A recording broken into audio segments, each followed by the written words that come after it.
శ్రీమాత్రే నమః. శ్రీగురుభ్యో నమః.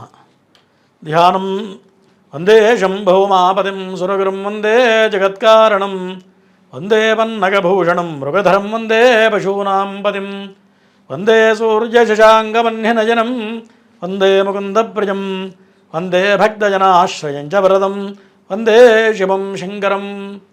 ముందుగా 2025 మార్చి నెలలో జరగబోయేటువంటి మేషరాశి నుండి మీనరాశి వరకు మాస ఫలితాలు ఇప్పుడు చెప్పుకోబోతున్నాం.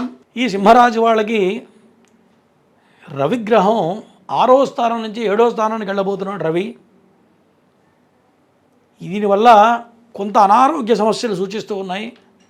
గడిచిపోయిన కాలం కూడా కొంత అనారోగ్య సమస్యలు పట్టి పీడిస్తూ ఉంటాయి.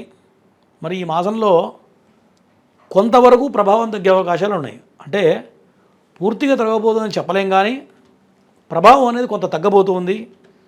కుంభరాశిలో రవి ప్రవేశం వల్ల కొంత అనుకూలంగా ఉండబోతుంది. తర్వాత ధన విషయంలో మీరు డబ్బుల విషయంలో ఏవైతే నిర్ణయాలు తీసుకుంటున్నారో ఆ విషయాల్లో చాలా జాగ్రత్తగా ఉండాలి. అంటే ఎవరికైనా డబ్బులు ఇచ్చే విషయంలో కానీ, ఏదైనా కొత్తగా ఇన్వెస్ట్మెంట్ చేసే విషయంలో కానీ, మరి కొన్ని వ్యవహారాల్లో ఆచితూచి అడుగులు వేయాలి. ఫైనాన్షియల్గా చాలా జాగ్రత్తగా ఉండాలి. ఎందుకంటే షష్ఠగ్రహ కూటమి అష్టమ స్థానంలో గ్రహాలు రాబోతూ ఉన్నాయి. అంటే ఇదేదో భయపెట్టాలనో ఇంకోటో ఉండే ఉద్దేశం కాదు. ఎందుకంటే అష్టమ స్థానంలో కొన్ని గ్రహాలు పడటం వల్ల కొన్ని రకాల అనారోగ్య సమస్యలు సూచిస్తూ ఉన్నాయి. మరి అనుకోని సంఘటనలు. ఎందుకంటే అష్టమంలో రాహువు, బుధుడు, శుక్రుడు, శని, రవి, చంద్రుడు, ఈ 6 గ్రహాల కలయిక వల్ల అనుకోని సంఘటనలు, అనుకోని పెను మార్పులు జీవితంలో మీరు ఎప్పుడు ఎక్స్పెక్ట్ చేసి ఉండరు. అటువంటివి కొన్ని విషయాల్లో అనుకోకుండా కొన్ని వార్తలు తెలుస్తూ ఉంటాయి. మరి ఆ విషయంలో చాలా జాగ్రత్తగా ఉండాలి. సింహరాశి వాళ్ళు ఈ మాసం మొత్తం కూడా కొంత దైవ బలంతో మీరు ఏదైతే ఇష్టదైవాన్ని కొలుస్తూ ఉంటారో ఈ నెల రోజులు కూడా దైవ బలంతో ముందుకెళ్ళాలి తప్ప మరి ఏం చేసినా ప్రయోజనం లేదు. భయపడాలని చెప్పడం కాదు, కానీ దైవ బలం పెంచుకొని ముందుకెళ్ళినట్లయితే ఎటువంటి సంఘటనలు జరిగినా సరే బయటపడడానికి అవకాశం ఉంటుంది. ఎందుకంటే గ్రహస్థితి వేరు, దైవ బలం వేరు.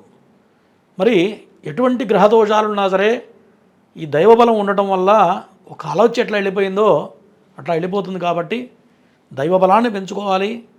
మీ ఇంటి దైవం ఎవరైతే ఉన్నారో ఆ దేవుడు నామస్మరణ, లేదు మీ ఇష్టదైవం ఎవరైతే ఉన్నారో వాళ్ళ నామస్మరణ చేయడం మంచిది. మరి వాహనాల విషయంలో చాలా జాగ్రత్తగా ఉండాలి. వాహన ప్రమాదాలు జరిగే అవకాశం ఉన్నాయి. అష్టమంలో శని వస్తున్నాడు కాబట్టి ఈ శని వల్ల అనుకోని సంఘటనలు సంప్రాప్తమయ్యే అవకాశాలు ఉన్నాయి. మరి ఉద్యోగంలో అకారణంగా మీ ప్రమేయం లేకుండా, మీ తప్పు లేకపోయినా సరే ఉద్యోగం నుంచి తీసివేయడం, లేదు మీకు నచ్చక కూడా మానేయచ్చు. ఏ రకంగానైనా సరే ఖచ్చితంగా ఉద్యోగ సమస్యలు రాబోతూ ఉన్నాయి ఈ సింహరాశి వాళ్ళకి. కాబట్టి సూచన ఏంటంటే ఇప్పుడు నిప్పులో చేయబెడితే కాలుతుందని చెప్తాం సహజంగా. అటువంటిప్పుడు ఏం చేయాలి? నిప్పులో చేయబెట్టకుండా జాగ్రత్తగా ఉండాలి. అంటే ఉద్యోగ విషయంలో చాలా జాగ్రత్తగా, తొందరపాటు లేకుండా నిర్ణయాలు తీసుకోవాలి. సహజంగా వీళ్ళకి గత 2-3 మాసాల నుంచి చేస్తున్న ఉద్యోగం నచ్చదు. గతి లేక పనిచేస్తూ ఉంటారు. ఇది మానేసి ఇంకో జాబ్ చేసుకుందాంలే, లేదు ఏదో కొత్త వ్యాపారాలు చేద్దాం అనిపిస్తూ ఉంటుంది. ఈ అష్టమ స్థానంలో ఇన్ని గ్రహాలు రావడం వల్ల ఇప్పుడు సమయం బాగుండనప్పుడే పిచ్చి ఆలోచనలు వస్తూ ఉంటాయి సహజంగా. మరి ఏదో కొత్త వ్యాపారం చేద్దామనో, అదే ఇంకేదో షేర్ మార్కెట్లో ఇటువంటి బిజినెస్ చేయడానికి పనికిరా అనుకూలమైన సమయం కాదు. ఒక మాటలో చెప్పాలంటే ఇక్కడి నుంచి రాబోయే 200 సంవత్సరాల పాటు ఎటువంటి తొందరపాటు లేకుండా, మరి కొత్త వ్యాపారాలు చేయకుండా, ఉన్న ఉద్యోగం వదిలిపెట్టకుండా ఉద్యోగం మాత్రమే చేయవలను. ఇది ముఖ్యంగా చెప్పదగ్గ సూచన. ఉన్న ఉద్యోగం వదిలిపెట్టినట్టయితే మళ్ళీ జాబ్ దొరకడం కష్టం సింహరాశి వాళ్ళకి.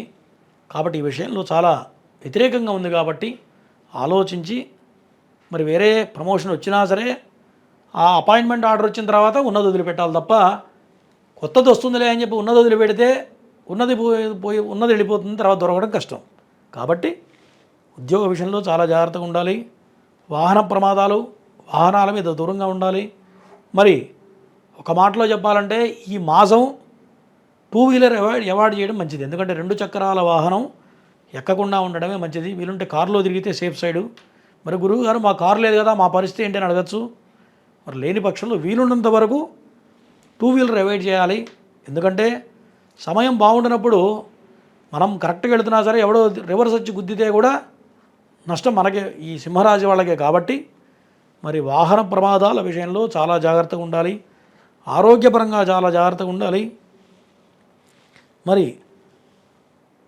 ఎటువంటి అనారోగ్య సమస్యలు వచ్చినా వెంటనే డాక్టర్ దగ్గరికి వెళ్ళడం, చూపించుకోవడం, మందులు వాడటం అనేది చెప్పదగ్గ సూచన సింహరాశి వాళ్ళకి. తర్వాత అన్నదమ్ముల సహకారం చాలా ఉండబోతుంది. అన్నదమ్ములతో కలిసి గనక కలిసి గనక ప్రయాణిస్తే వాళ్ళ వల్ల కొంత అనుకూలత జరుగుతుంది, అన్నదమ్ముల వల్ల కొంత మేలు జరుగుతుంది. కాబట్టి స్నేహితులతో కూడా కొంత జాగ్రత్తగా ఉండాలి ఈ యొక్క సింహరాశి వాళ్ళకి. తర్వాత భాగ్యాధిపతి అయినటువంటి కుజగ్రహం ఏకాదశ స్థానంలో ఉండడం వల్ల కుటుంబపరంగా బాగానే ఉంటుంది. మరి విద్యార్థులకి హయ్యర్ ఎడ్యుకేషన్స్ కానీ, మరి విదేశీ ప్రయత్నాలు చేసేవాళ్ళకి కానీ, మరి సినీ రంగ ప్రముఖులకు కానీ కొంత జాగ్రత్తగా ఉండాలి.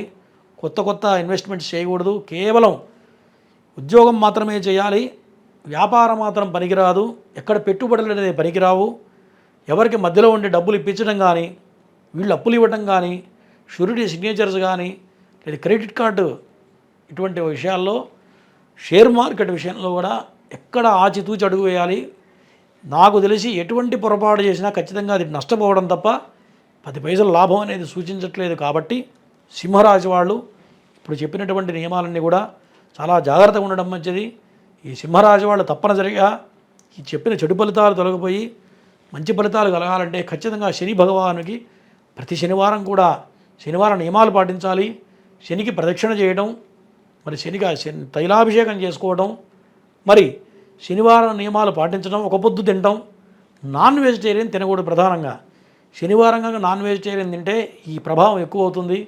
దాంతోపాటు నలుపు వస్త్రాలు కానీ, నలుపు చెప్పులు కానీ రాబోయే 3 సంవత్సరాలు కనుక అవాయిడ్ చేసినట్లయితే, దూరం పెట్టినట్లయితే సింహరాశి వాళ్ళకి మరి ఈ యొక్క నియమాలు పాటించడం వల్ల సత్ఫలితాలు కలుగుతాయి. ఈ యొక్క సింహరాశి వాళ్ళకి ప్రతి మాస ఫలితాలు వేరు, ఈ మార్చి ఫలితాలు వేరు. ఎందుకంటే ఎందుకన్నానంటే షష్టగ్రహ కూటమి కలవడం వల్ల మరి కొన్ని రాసుల వాళ్ళకి ఇంపాక్ట్ చాలా ఎక్కువ ఉంటుంది, కొన్ని రాశి వాళ్ళకి సామాన్యంగా ఉండబోతుంది. మరి అటువంటి ఇబ్బందుల్లో ఉండకూడదని చెప్పి మన ప్రేక్షకులకి ఏ రాశుల వాళ్ళకి ఎటువంటి ఇబ్బందులు జరగబోతున్నాయి, వాటి వల్ల వచ్చే ఫలితాలు ఏమిటి, ఆ ఇబ్బందుల్లోంచి బయటపడడానికి మనం కొన్ని రెమెడీస్ చెప్పడం జరిగింది. మరి చక్కగా దైవ బలంతో ఈ రెమెడీస్ చేసుకున్నట్లయితే తేలిగ్గా బయటపడటం జరుగుతుంది. మరి ఈ ఫలితాలన్నీ కూడా ఈ రాశిని అనుసరించి చెప్పడం జరిగింది. ఇది కాకుండా వాళ్ళ జన్మ రాశిలో, జన్మ లగ్నంలో ఈ గ్రహాలు కనుక ప్రభావవంతంగా ఉన్నట్లయితే ఫలితాలు తక్కువ ఉంటాయి. గ్రహాలు మంచి పొజిషన్లో ఉంటే కనుక తక్కువ ఉంటుంది ఫలితం. అదే నెగిటివ్ ఉందనుకోండి, చెడు ఫలితాలు ఉన్నాయనుకోండి, జాతక చక్రంలో ఈ ప్రభావం ఎక్కువ అవుతుంది. కాబట్టి ఇది గ్రహించాలి. చెప్పింది యాజ్ ఇట్ ఈజ్గా జరుగుతుందని చెప్పడానికి వీల్లేదు. వాళ్ళ జన్మ జాతకం ప్రకారమే మరి 100% జరుగుతాయి. కాబట్టి ఆ రెండు కూడా చూసుకున్నప్పుడే కరెక్ట్ మార్గం అనేది చెప్పగలుగుతాం.